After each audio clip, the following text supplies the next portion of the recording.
কোথা থেকে। তো যাই হোক ভাই, যদি কোনোদিনও এগুলো ঠিক হয় তাহলে আমি হয়তো ব্যাক করতেও পারি। তাছাড়া আমি আর ফ্রি ফায়ারে থাকতেছি না, এটাই হচ্ছে আমার অফিসিয়াল স্টেটমেন্ট। আজ থেকে ফ্রি ফায়ারে কোনো ভিডিও আমার এই চ্যানেলে আপনারা দেখতে পারবেন না। এবং হ্যাঁ, কন্টিনিউয়াসলি হয়তো লাইভ স্ট্রিমে আসবো প্রত্যেক শুক্রবারে, যেভাবে আসতাম আপনাদের সাথে আড্ডা দিতাম, মজা করতাম, ওটা চলবে। আমি আমার ভাই ভিডিওর জন্য, এই gaming with Talha is back চ্যানেলের ভিডিওর জন্য, আপনাদেরকে বিনোদন দেওয়ার জন্য যতটুকু মন চাই ততটুকু নিচে আমি নামতে রাজি আছি। এর মানে এই না যে আমি বলদ। যতটুকু জানতাম, যতটুকু বললাম, আমি চাই প্রত্যেকেই আপনারা এই ব্যাপারে স্টেপ নেন। যদি বাঁচাইতে চান গেমটাকে, যদি বাঁচাইতে চান ভবিষ্যৎ প্রজন্মটাকে, আর যদি বাঁচাইতে না চান 48 ঘন্টা পর ভুলে যান আমার কথা, কোনো সমস্যা নেই। ধন্যবাদ সকলকে, আল্লাহ হাফেজ, বিদায়।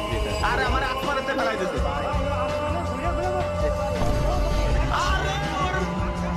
আরে ও বললো কি আবার আল্লাহ তাকবীরুল্লাহ লা ইলাহা ইল্লাল্লাহ।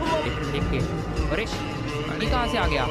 चलें CS रैंक नहीं तो फिर बताओ, अब बैन ही नहीं हो रहा है, इसको रिपोर्ट भी किया।